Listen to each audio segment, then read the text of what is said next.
မင်္ဂလာပါ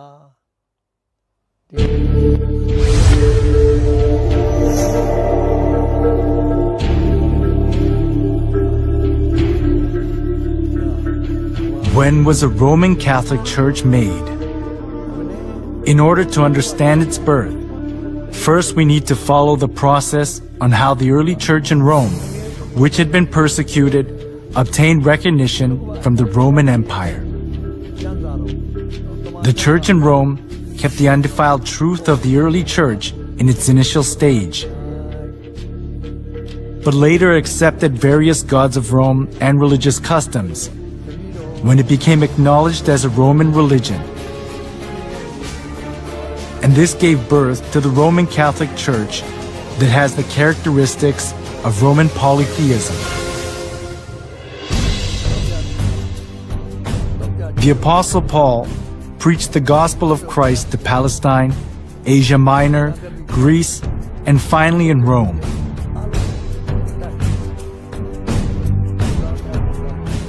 The church in Rome was not welcomed in its initial stage. It was because of the monotheism of Christianity, and the polytheism of Rome conflicted with each other.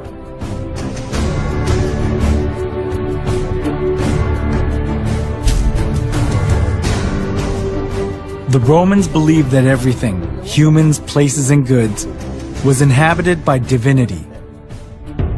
As they accepted folk beliefs of the people they conquered, far more various gods and religions prospered in Rome.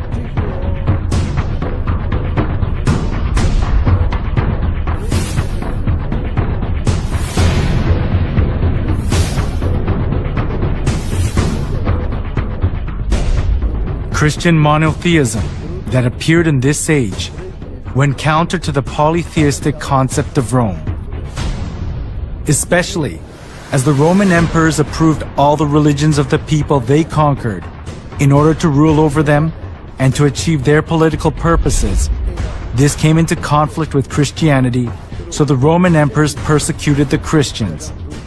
The early church was oppressed by many emperors, but there was a turning point during the reign of Emperor Constantine in the 3rd century.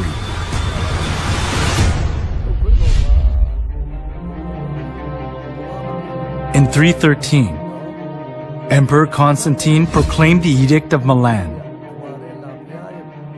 The edict approved Christianity as a legal religion of Rome and gave legal privileges and immunity from military duty and taxes to the Christian clergy.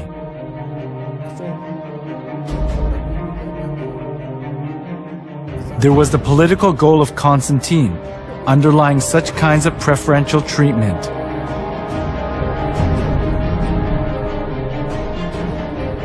It was Mithraism, the sun worship religion, that was diffused throughout Rome. But all the Roman emperors deified themselves and enforced people to worship them.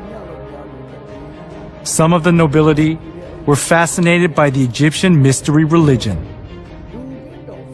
So, Rome suffered from religious dissension within itself.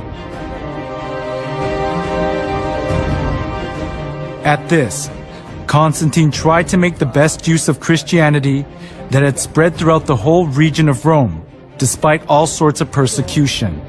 This was because he thought that Christianity could solidify his empire. By approving Christianity as a national religion of Rome, Constantine tried to seek the unity of the Roman Empire under one religion.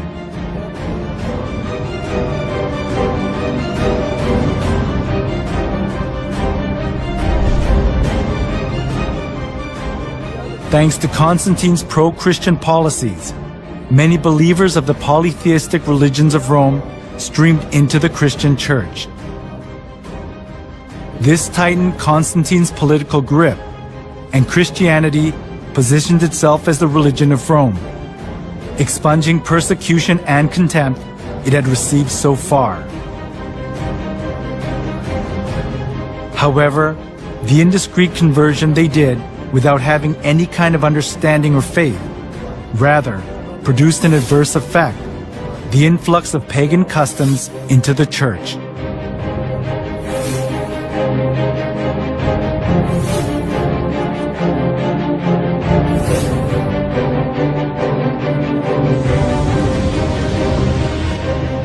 Those who were tainted with polytheism of Rome looked as if they had converted, but in actuality it wasn't easy for them to get rid of the religious rites and institutions of worshipping the sun, the moon, and the stars, and various gods and goddesses, which they had worshipped since their forefathers.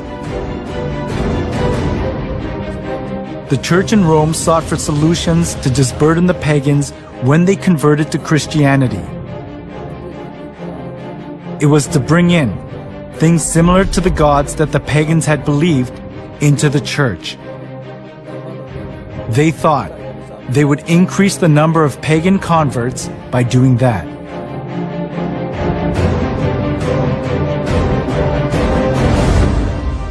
For the Christian bishops introduced, with but slight alterations into the Christian worship, those rites and institutions by which formerly the Greeks and Romans and others had manifested their piety and reverence towards their imaginary deities, supposing that the people would more readily embrace Christianity if they perceived the rites handed down to them from their fathers still existing unchanged among the Christians. The Church in Rome that had been persecuted and despised wanted to put their roots down in Rome as an approved religion, even if they had to be mixed up with Roman polytheism. It was because they wanted to keep their faith in comfort, being freed from the extreme pain of persecution.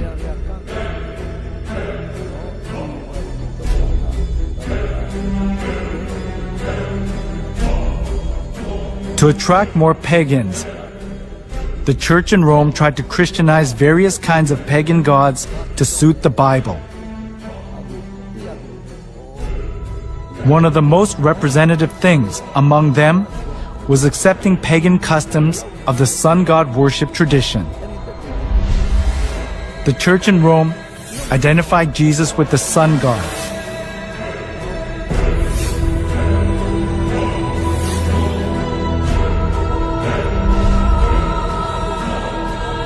Inside of the church was decorated with various kinds of sun images, and the idea to worship the sun was established as if it were the truth of the church.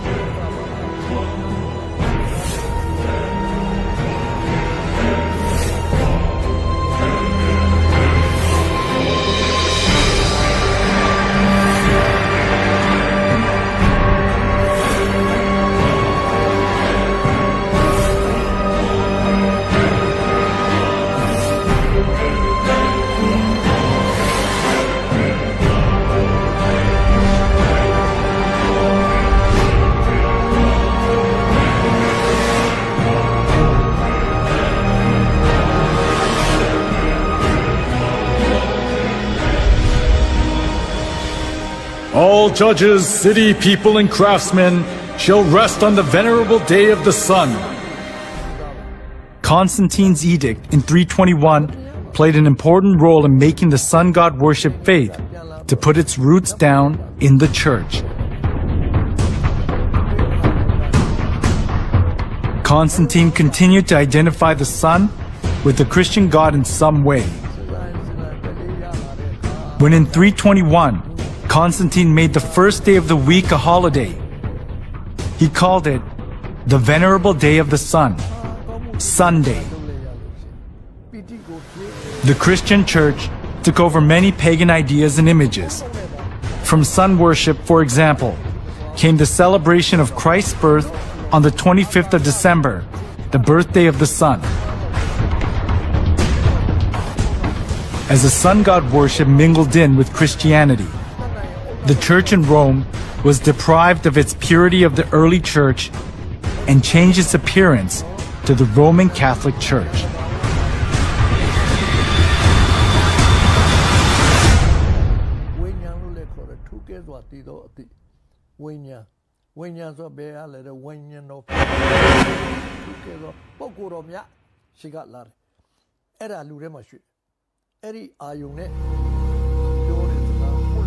Before the 3rd century, the church in Rome was one of many churches that were scattered all over the Roman Empire.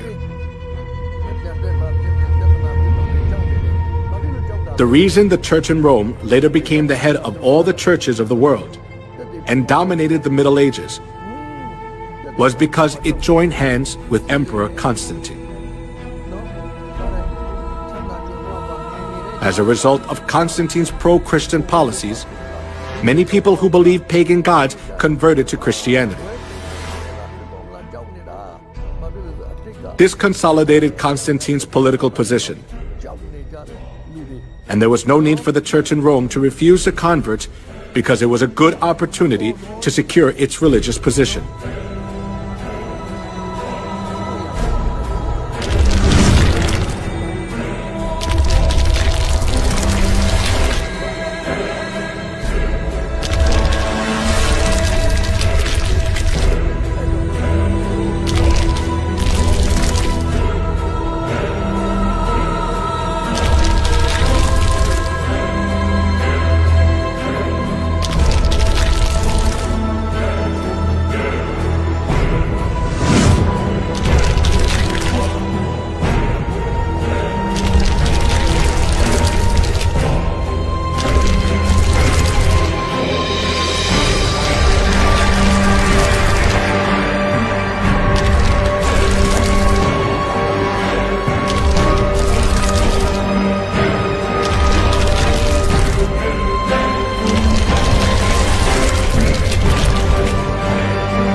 After the church in Rome accepted pagan idolatry and doctrines, it was quickly secularized. During the Middle Ages, it was even hard to tell the difference between the church and the secular world. The Catholic Pope enthroned kings, and kings protected the Catholic Church. Opposing the Catholic Church itself was rebelling against one's own country.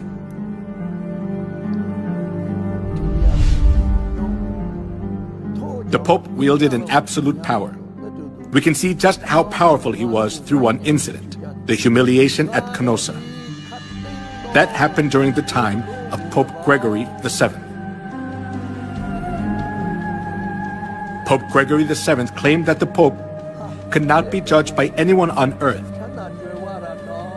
and he could dethrone emperors and kings, and excommunicated Henry IV, the Emperor of the Holy Roman Empire, in the course of the investiture controversy. As Henry IV was faced with the crisis of being dethroned, he went to the Pope who was in Canossa.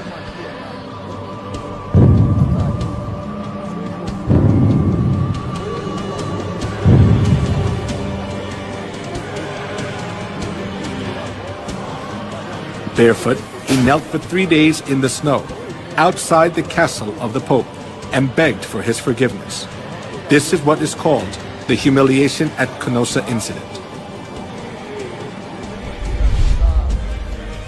The Pope had so much authority that there was no one who was able to hold back the Church from abusing its power anywhere in Europe.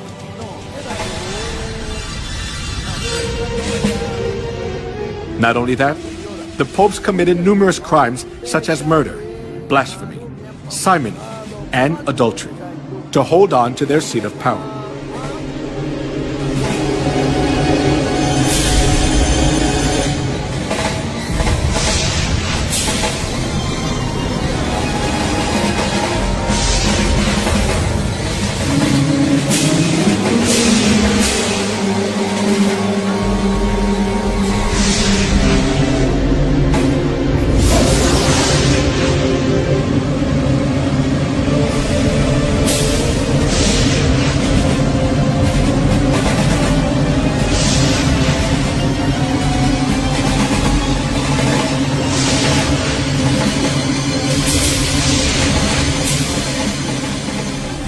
We cannot even fathom the evil deeds of the corrupt popes.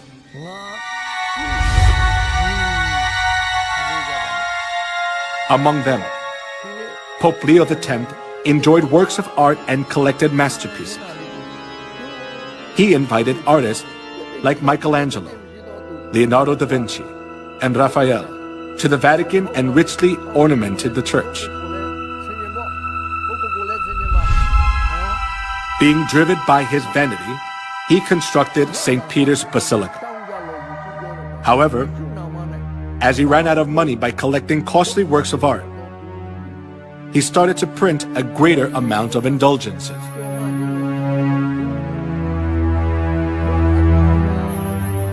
An indulgence is a certificate giving the forgiveness of sins. The Catholic priest propagated that people were guaranteed to enter the kingdom of heaven safer when they gave more money. Come, see for yourself.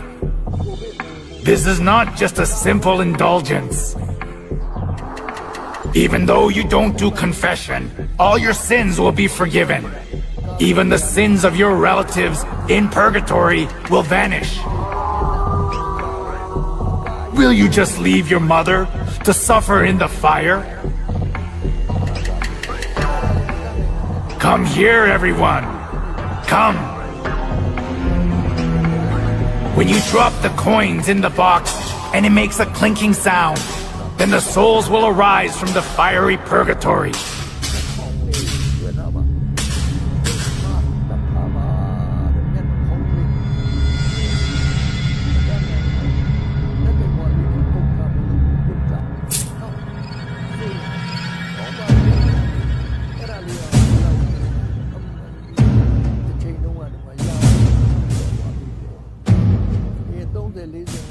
The sale of indulgence was one of the biggest businesses of the Catholic Church.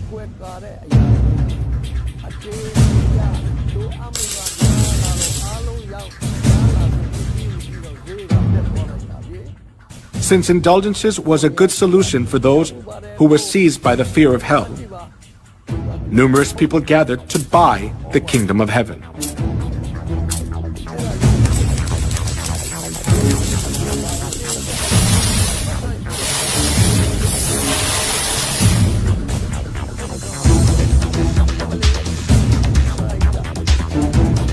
Giotto, the representative artist during medieval Europe, clearly shows the evils of indulgence in his work.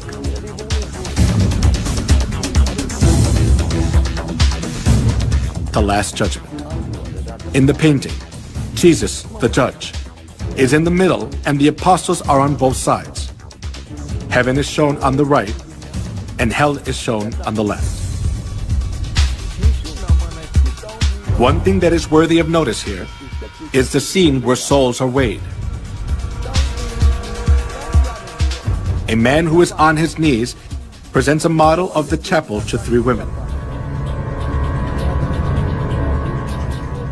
The name of the man is Enrico Scorveni.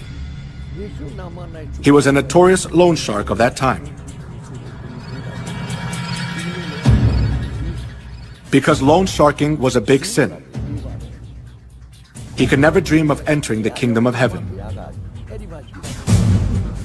However, even though Enrico was a loan shark, he bought indulgences and paid for his sins, and proudly purchased the ticket for the kingdom of heaven.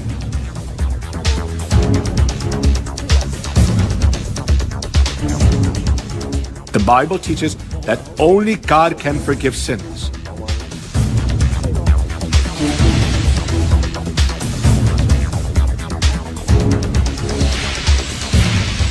However, the Catholic Church insists that the Pope too has the authority to forgive sins. This kind of false teaching enabled them to commit fraud, the sale of indulgences.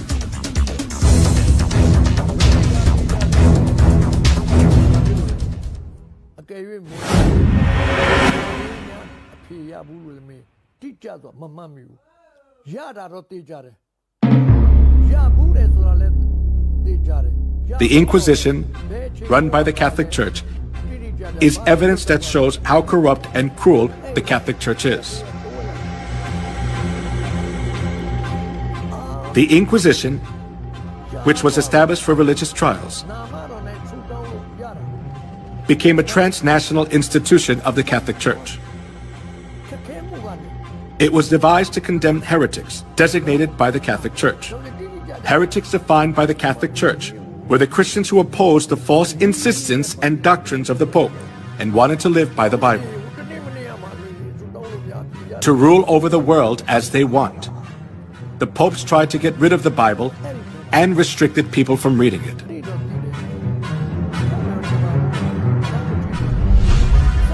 Pope Alexander III labeled those who read the Bible as heretics and commanded to confine Christians who were condemned as heretics to expropriate their property. Pope Innocent III instituted the Inquisition and launched crusades to combat heresy. Numerous Christians were killed and dispossessed of their properties.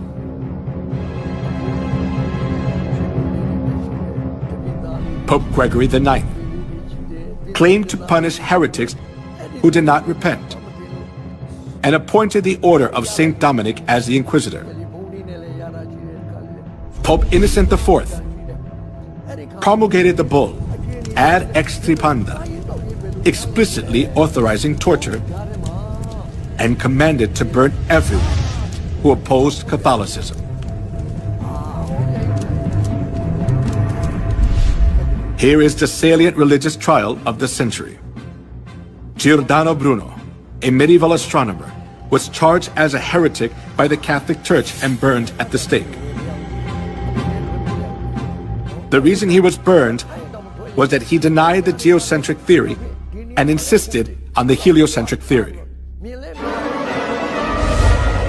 After that, Galilei verified that the Earth revolves around the Sun. But he too was declared a heretic and was forced to recant his heliocentric view.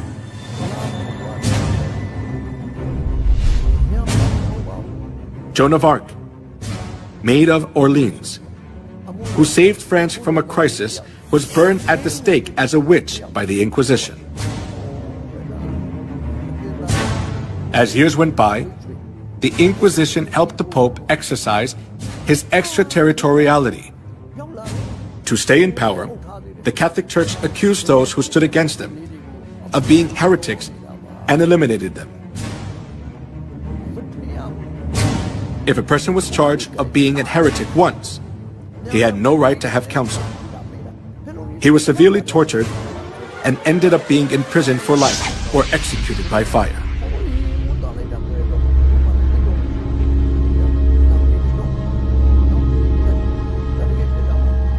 The Inquisition was the most infamous and devilish thing in human history. It was devised by the popes and used by them for 500 years to maintain their power. For its record, none of the subsequent lines of holy and infallible popes have ever apologized. He was given power to make war against the saints and to conquer them. Historians estimate that in the Middle Ages and early Reformation era, more than 50 million martyrs perished at the hands of the papacy. During the Dark Ages, 50 million innocent people were killed. In order to increase its wealth and power, the Catholic Church killed a great number of people. It is a distortion of history to call a murderer the apostle of peace. The Bible describes the crimes of the Catholic Church as below.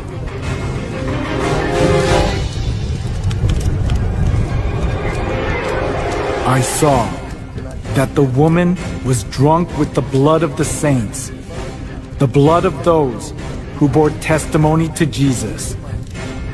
When I saw her, I was greatly astonished. He will speak against the Most High and oppress his saints and try to change the set times and the laws. The saints will be handed over to him for a time, times, and half a time. The Roman Catholic Church was Babylon the Great that ruthlessly killed innocent people who followed Jesus. The crimes of the Roman Catholic Church which are prophesied in the Bible, are clearly seen in history. နောက်တစ်ခါစစ်တဲ့ အိမ်ပြန်ရောက်လာပါပြီဒါပေမဲ့ဘယ်သူနဲ့မှတော့တွေ့လို့မရဘူးဟုံးခေါ်တယ် In the Museum of Torture Instruments in San Marino in Europe, the torture devices which were used during the Dark Ages are displayed.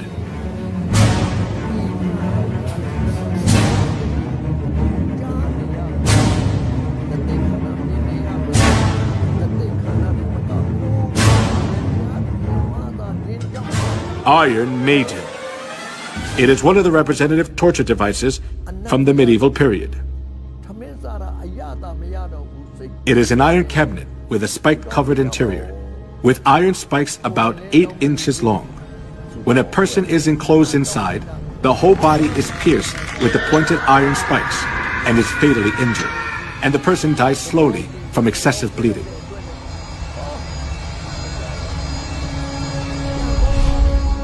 The torture device in the shape of a wheel was invented for execution. အေးစေးပဲ They tied a person around the wheel, then rolled it repeatedly ရှိပါတယ်လို့ over fire or spikes. They also bound the 4 limbs of a person on a wheel and crushed the bones using an iron bar or hammer. Then the person was thoroughly injured and died in pain, still bound to the wheel.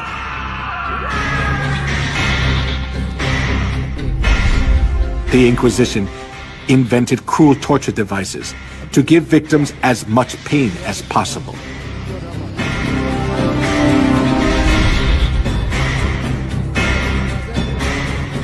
A torture device with sharp iron hooks to tear off a living person's skin.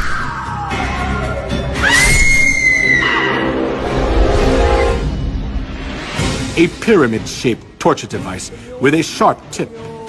A person was put on top and suffered severe pain as a sharp point was inserted into the body little by little due to the body weight. Most of the time, tortures were carried out by Catholic monks or priests. They pulled out nails using pliers, burned parts of the body with fire, and crushed fingers and toes with torture devices. A pulley was used to lift a victim's body up, and then drop them to make all the joints go out of place.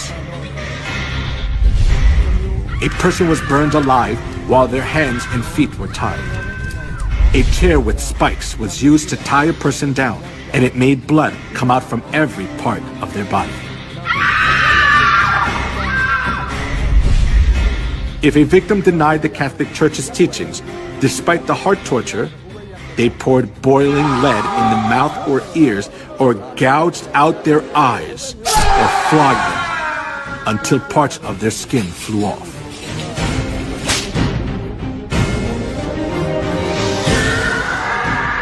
Sword. Slaying by sword and burning the victims alive. The Catholic priests enforced them to follow their teachings, holding the cross in front of them.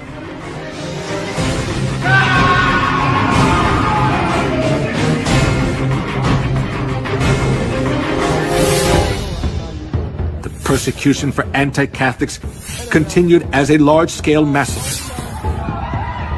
In 1209, 6,000 were slain to death at Berthiers. And 1211, 100,000 Christians were massacred at Lavore. Though the massacre at Merindal, 500 women were locked in a room and burned to death. In the massacre of Orange in 1562, the Italian army sent by Pope Pius IV was commanded to slay men, women, and children. In 1572, approximately 100,000 people were massacred in Paris, France.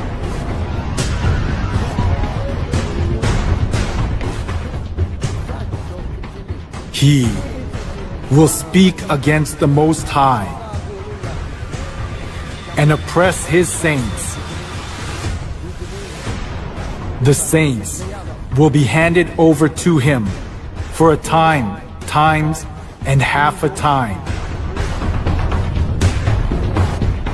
As it was prophesied that the one who speaks against the Most High would make war against the saints and conquer them, over 50 million people were slaughtered during the Dark Ages.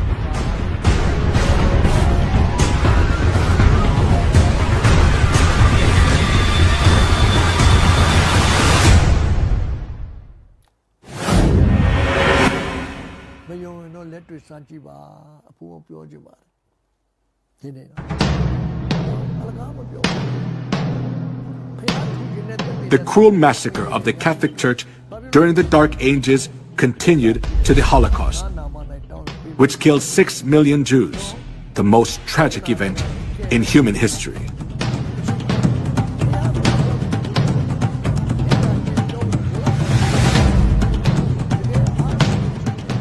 From 1933 to 1945, 6 million Jews, including 1.5 million children, were slaughtered in 15 European countries, such as Poland, Russia, Austria, Czechoslovakia, Hungary, France, Belgium, Luxembourg, Italy, Netherlands, Norway, Romania, Yugoslavia, and Greece.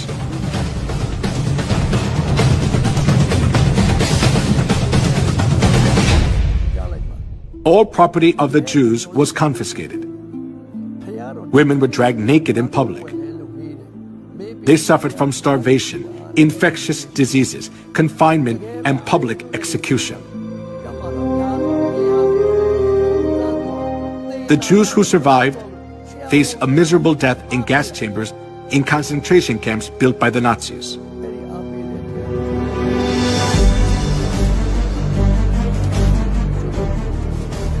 When the gates of the concentration camps for the Jews were opened, as World War II ended, the world was shocked.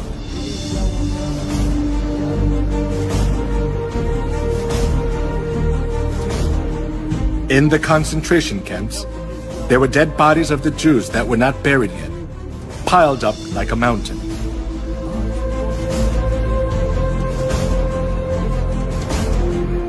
While Hitler massacred 6 million Jews under the pretext of ethnic cleansing, the Catholic Church publicly advocated Hitler's genocide of the Jews, claiming it stood for anti-Semitism.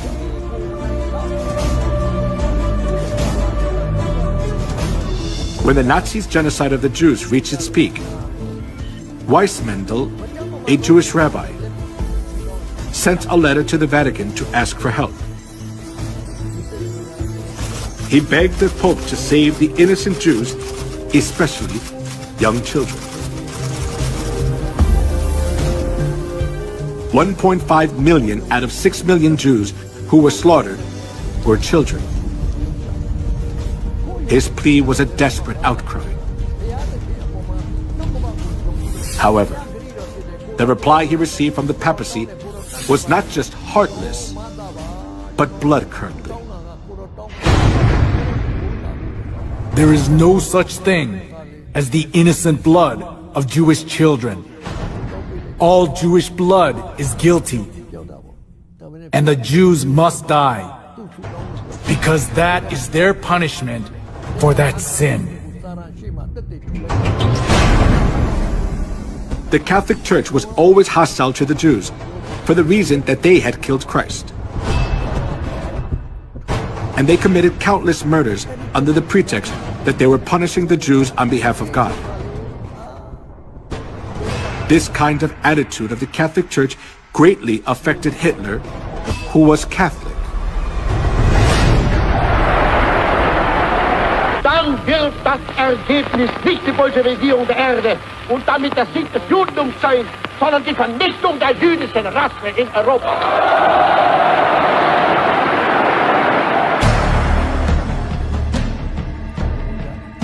Hitler was a fervent Catholic.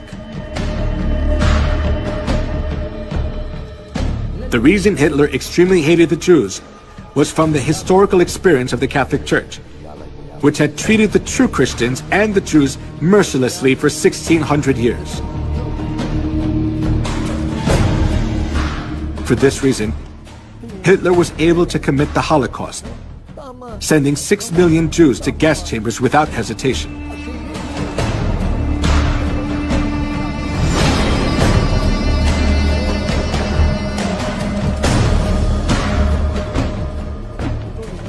Before the massacre of the Jews began, the Catholic cardinals officiated in Mass for blessing the German Nazi guards. And the Catholic Church publicly advertised Hitler's genocide of the Jews.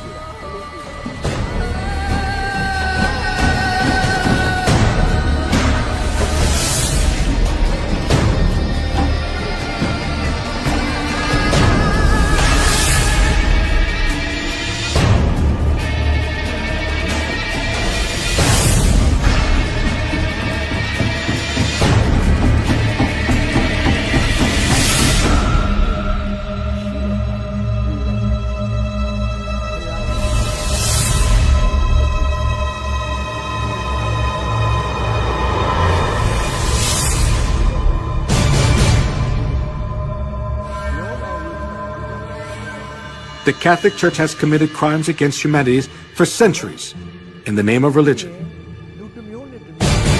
They committed the crime of killing 50 million Christians and the Holocaust of killing 6 million Jews.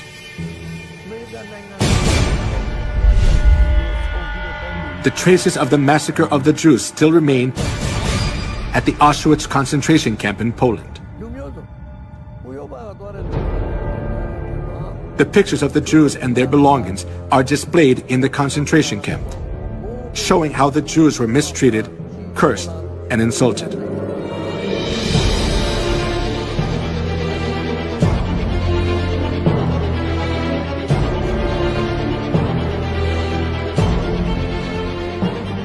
These horrible times remain in the records of history.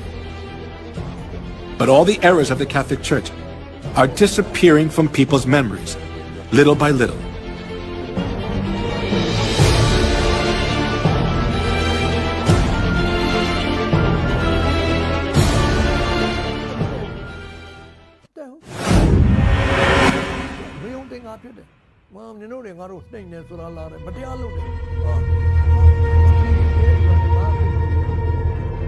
As the 21st century began, the Roman papacy admitted to all kinds of crimes they had committed against humanity for the past 2,000 years of Christian history. They admitted their faults, such as the Crusades, anti-Semitism, the Inquisition, and witch hunts. The Pope also said that the Catholic Church would like to create a new unity among religions by looking back on all their religious errors.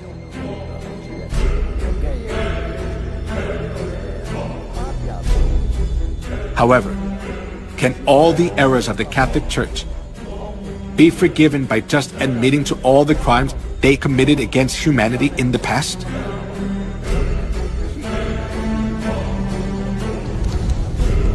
Just by admitting to their errors, the Catholic Church's crimes cannot be solved. They can never come to true repentance unless they realize their fundamental errors. When viewed from historical facts and the prophecies of the Bible, the Catholic Church is an organization of the Antichrist, which has destroyed all the truths of God, paganized Christianity by accepting all kinds of pagan gods, and made numerous souls worship Satan, not God.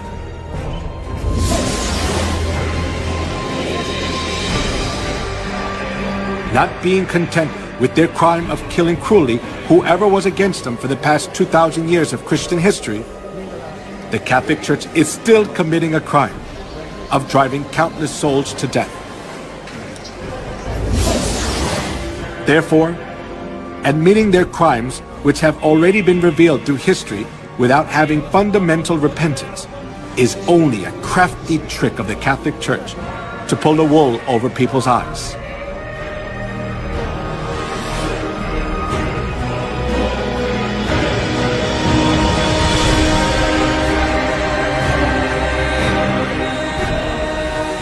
For such men are false apostles, deceitful workmen, masquerading as apostles of Christ. And no wonder, for Satan himself masquerades as an angel of light. It is not surprising then if his servants masquerade as servants of righteousness. Their end will be what their actions deserve.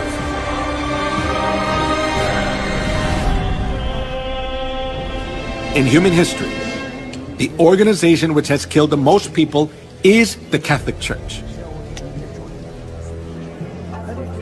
Nevertheless, the Pope is called an apostle of peace.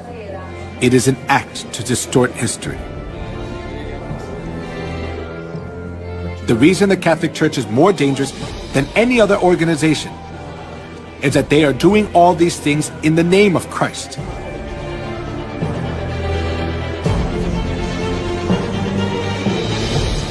However, now the Catholic Church is revealing its detestable and hideous reality. In terms of declining congregations, but more profoundly to do with the paedophile sex scandal that has rocked the church for more than 10 years. We've been looking into one particular case involving... Incredible. One former priest said that, perhaps 50% of priests who enter the priesthood may be gay. I talked to a long...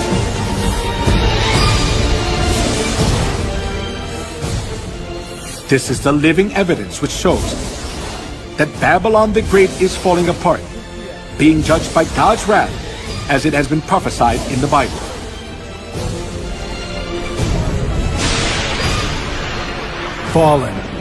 Fallen is Babylon the Great. She has become a home for demons and a haunt for every evil spirit, a haunt for every unclean and detestable bird.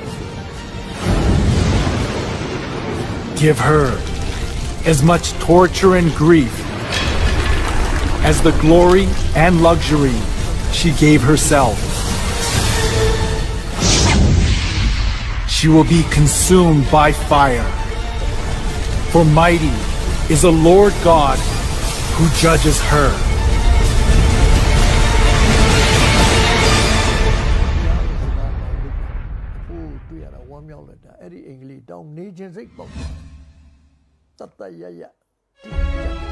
God revealed the identity of Babylon through the way she looks outwardly, outward characteristics of Babylon. The woman was dressed in purple and scarlet, and was glittering with gold, precious stones and pearls. She held a golden cup in her hand, filled with abominable things and the filth of her adulteries. This title was written on her forehead: Mystery Babylon the Great, the mother of prostitutes and of the abominations of the earth.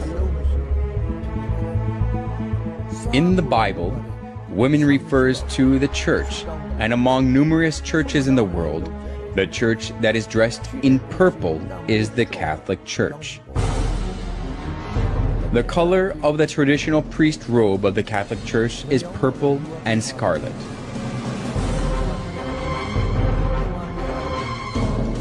We can also confirm that the church that decorates its interior and worship utensils with gold, precious stones, and pearls is the Catholic Church.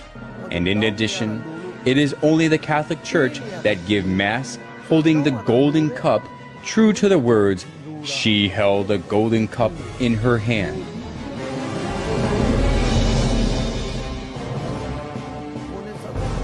As we have seen, no church but the Catholic Church satisfies all the points that the Bible tells us. The Bible recognizes this organization as Babylon the Great. The Catholic Church, Babylon the Great, looks as if it worships God, but when we closely look into it, we can find out they do abominable things to worship the sun god.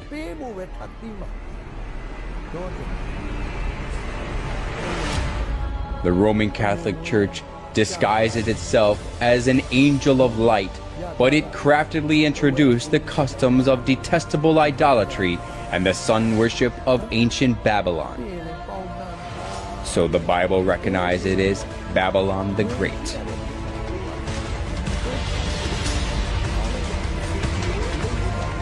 Then does the Bible call only the Roman Catholic Church Babylon?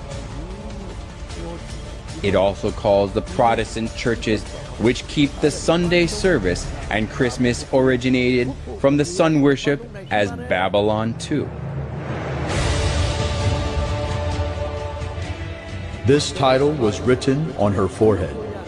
Mystery Babylon the Great, the mother of prostitutes and of the abominations of the earth.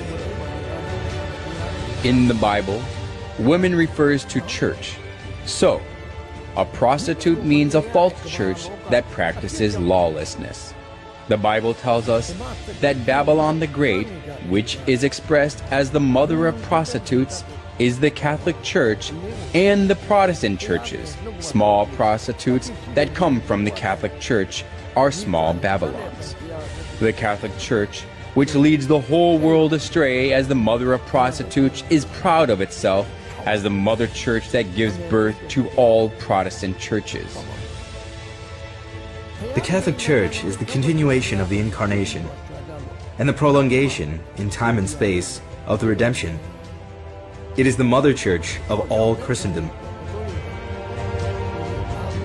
The Bible also recorded about the abominable behavior of the prostitute who leads the whole world astray.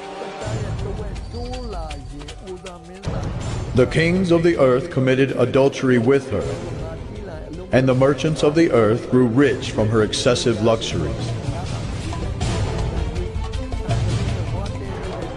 Babylon the Great and small Babylons, which changed God's set times and laws, oppressed God's saints.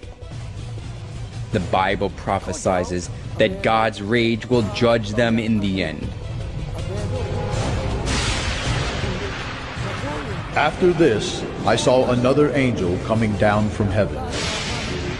He had great authority, and the earth was illuminated by his splendor. With a mighty voice he shouted, "Fallen, fallen is Babylon the Great."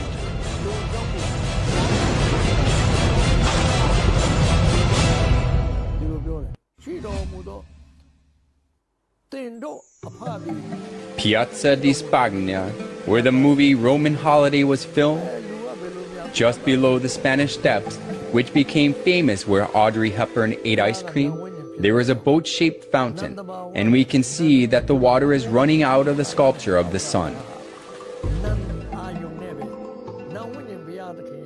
The head of the boat is embellished with the Pope's coat of arms and the papal tiara.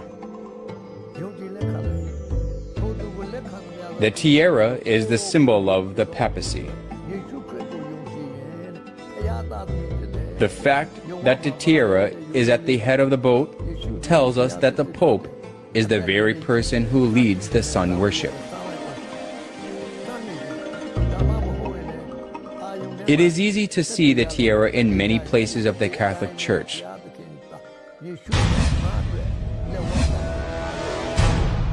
There is a secret hidden in the papal tiara. Through this we can also find the identity of the Roman Catholic. The triple tiara is the liturgical crown of the Pope, and it has the meaning that the Pope is God who reigns over three worlds, heaven, earth, and hell. This is also shown in the official title of the Pope. The official title of the Pope is the Vicarius Filii Dei in Latin, which means the Vicar of the Son of God. This title shows that the Pope is God himself. Some of the letters of the Latin have numerical values, so if we add up the numerical values of the letters of Vicarius Filii Dei, it is 666. 666. What does that number 666 mean?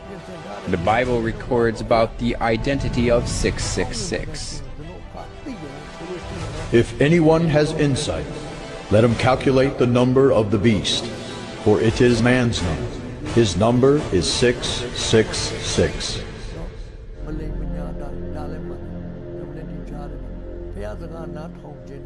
Every reformer, without exception, spoke of the papacy as the Antichrist. The 666 is a figurative number, telling us the identity of Satan who stands against God. The prophecy of the Bible and the religious reformers with one voice clarifies that 666 and the beast refer to the Pope or the papacy that stands against God. Through the title of the Pope and the respectful treatment he receives, we can confirm again that the papacy stands against God. The Catholic Church calls the Pope God of the Earth.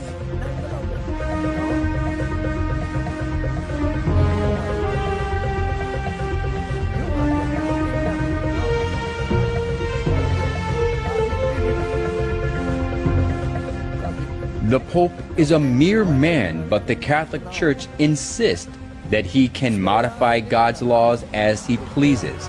And moreover, he is worshipped and served like God, and he enjoys all wealth, honor, and authority.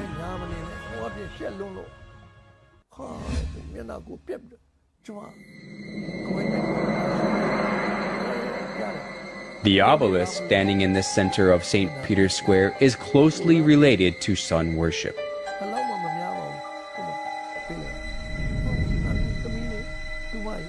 It was the custom of the ancient sun worship religions to make a pillar to worship the sun.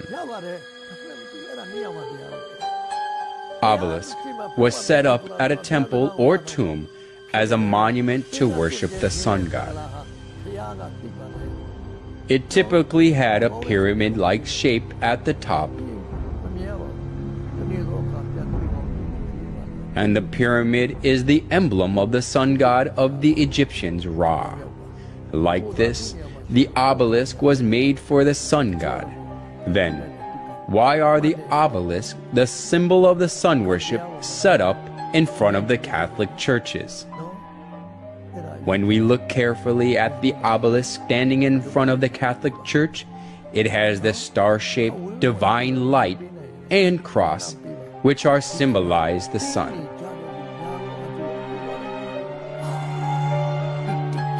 Just as the obelisk is the symbol of sun worship, the cross on top is also the symbol of sun worship, which originated from Babylon.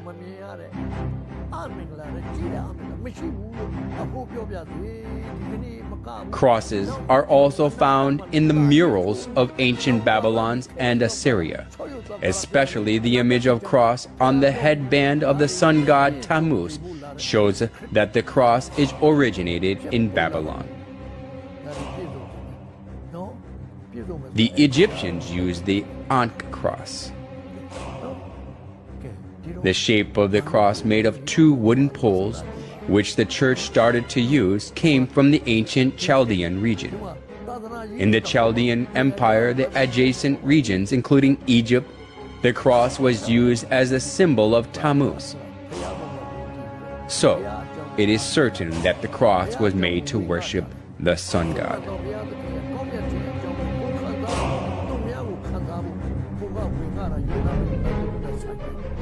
The Catholic Church set up obelisks in front of their churches and put the cross on top of them without exception.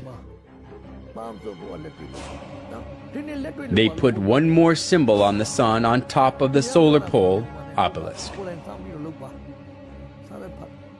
However, they made an excuse that they put the cross on top of the obelisk to show that they conquered the obelisk, which is the symbol of paganism. However, the obelisk standing in front of the church as a symbol is nothing but a vestige of idolatry, showing that they accepted the sun worship of pagans. The obelisk, the star shape of the divine light, and the cross are idols for the sun god of the pretense on belief in Jesus. ယုံတယ်ဘာလို့သိလားအဖိုးကဒီလိုပဲဒီနေ့အဖိုးယုံတာလေးနည်းနည်းပြောချင်တယ်လေနော်ဖះဖန်ဆင်းထားပြီးလူတီထွင်တဲ့အထက်ကကျက်တော်မျိုးကတော့ဖះဖန်ဆင်းထား The Pantheon is the oldest monument still standing in Rome. The Pantheon was rebuilt in 125 AD by Emperor Hadrian and dedicated to every known god as well as the sun god, the supreme god of the Romans. Then Pope Boniface IV converted it into a Catholic church. The Pantheon, which once was the temple for the sun god but is now used as a Catholic church, is famous for its domed roof.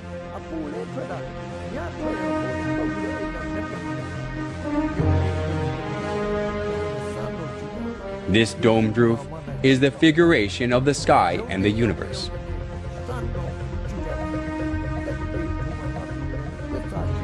In the center of the dome, there is the oculus, a round opening with a diameter of 27 feet. The sunlight from the oculus is reminiscent of the round sun in the sky. The sunlight coming through the oculus lightens the inside of the church, and it creates an effect of the presence of the sun in the church.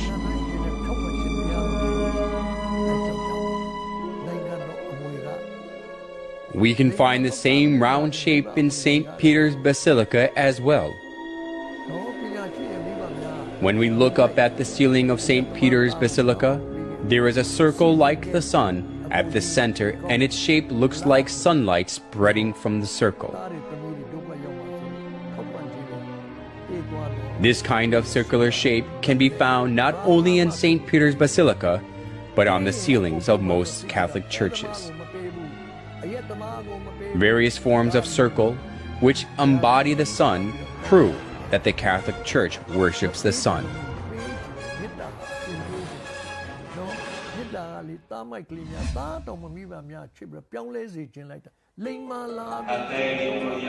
We can find another characteristic of the sun worship in the Catholic Church in their use of lamps and candles.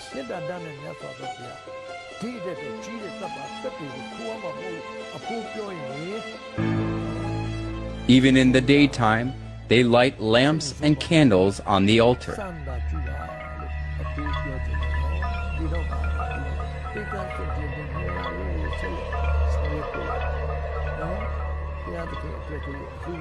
People buy the candles displayed before the statue of Mary, saints, and popes so that they can light the candle, put it on the altar, and pray. When starting the Mass or marching in procession after the Mass, the priest carrying the candle is always at the front.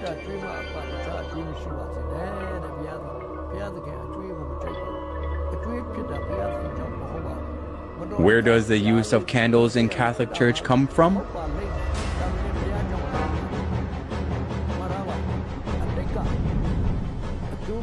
Historian Alexander Hislop says that the use of candles in the Catholic Church comes from pagan rites.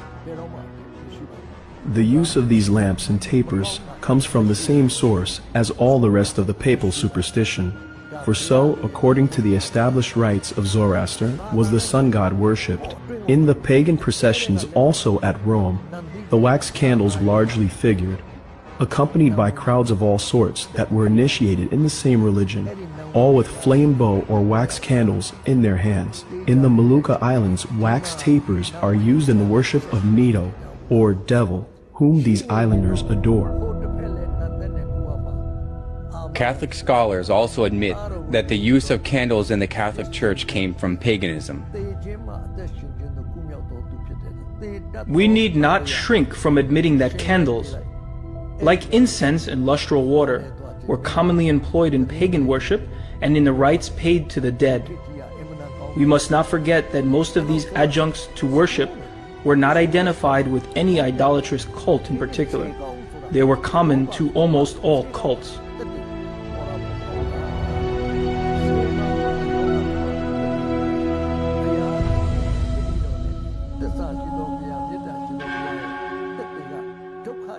Candles commonly appear in numerous rites of pagans.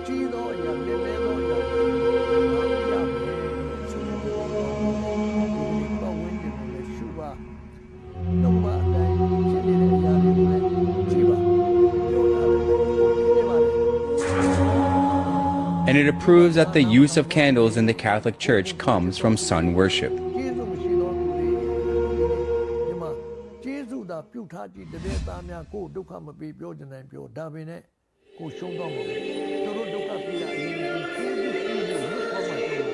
The Catholic Church conducts a particular ceremony before the image of the sun.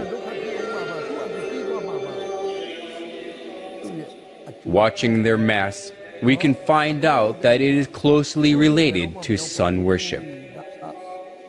At the altar that has the image of the sun, the priest lifts up the round bread. They call it elevation and insist that they offer the bread to God. However, offering the round bread which takes after the image of the sun, and regarding the round bread as the sun god, has existed in the sun worship of paganism. The pillar found in excavations of the Canaanite city of Hazar shows the ceremony of raising the sun disk with both hands in praise. The Egyptians also worshiped the sun, lifting the sun up with both their hands. Is it coincidence that the custom of the sun worship of the pagans and the liturgy of the Catholic Church are the same?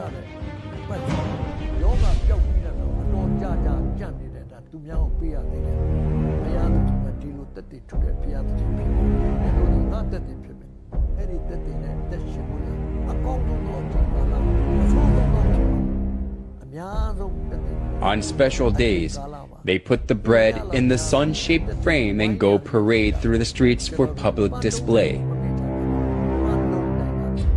The believers all kneel down before the bread to show their respect and adoration. Curiously enough, the monstrance, which is the vessel used to display the consecrated Eucharistic bread, has a sunburst pattern. On the altar where the priest offers the bread, there is also the shape of the sun.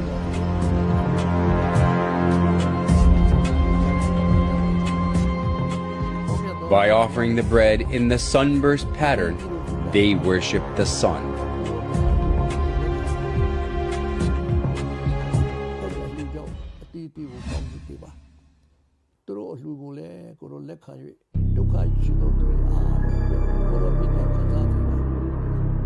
Around 2800 BC, there lived a hunter named Nimrod in Babylon, which was located between the Tigris and the Euphrates rivers.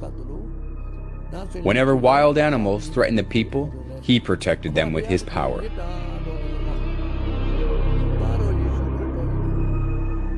As people respected and supported him, Nimrod became arrogant and incited people to build the Tower of Babel. Come, let us build a tower that reaches to the heavens. Let us make a name for ourselves and not be scattered over the face of the whole earth. Such deeds of Nimrod that were against God has continued even after Nimrod had died. Semiramis, Nimrod's wife, insisted that Nimrod became the